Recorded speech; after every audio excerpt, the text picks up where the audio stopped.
Привет, друзья! Хочу показать вам классное традиционное блюдо из древнего Китая, получившее распространение по всей Азии, так называемый fried rice – жареный рис. Блюдо бедноты, которое делали из остатков еды с хозяйского стола, экономное и вкусное, оказалось очень популярно и в наши дни. Принцип приготовления – рис обжаривается на масле в сковороде вок или обычной, с различными овощами, с добавлением яйца и различного мяса или морепродуктов. Комбинаций могут быть тысячи. Зависит только от наличия продуктов и вашей фантазии. Может быть хорошей альтернативой плову. Я вам хочу предложить вариант с утиным яйцом и рыбой. Подготовим все ингредиенты. Мелко нарежьте сладкие перчики и один острый по вкусу. Старайтесь нарезать все одинаковыми кусочками-кубиками.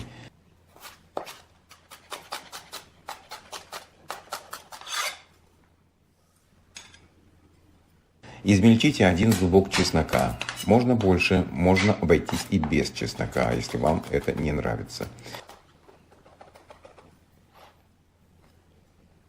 Нарежьте мелким кубиком репчатый лук, сколько хотите.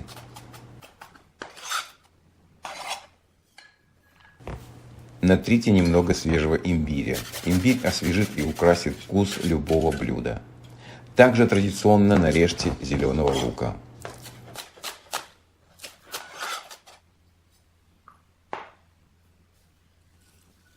Я сегодня решил добавить листья молодого шпината и, конечно, остатки рассыпчатого риса из холодильника. Как приготовить рассыпчатый рис, смотрите по ссылке. А шпинат остался от приготовления вчерашнего салата. Сначала поджарьте яйцо и сразу отставьте его в сторонку, чтобы прекратить готовку и сохранить деликатный вкус яйца.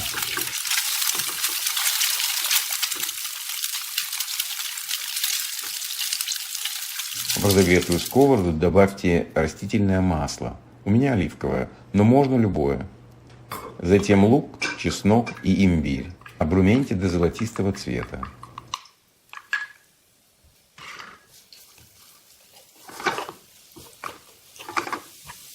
Добавьте перцы.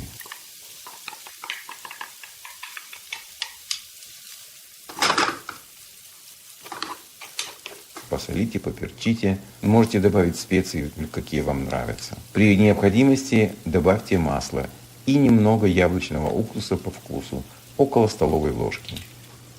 Соте минут 5, чтобы все вкусы переженились. Добавьте зеленый лук и наш вчерашний рис.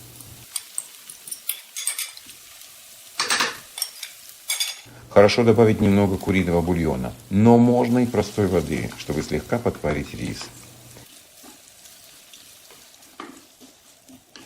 Немного листьев шпината. Можно заменить листьями салата или нашинкованной капустой, но процесс готовки будет дольше. Шпинат практически не нуждается в приготовлении. Перемешать и вернуть в нашу смесь готовое яйцо и кусочки рыбы. Можно заменить на креветки.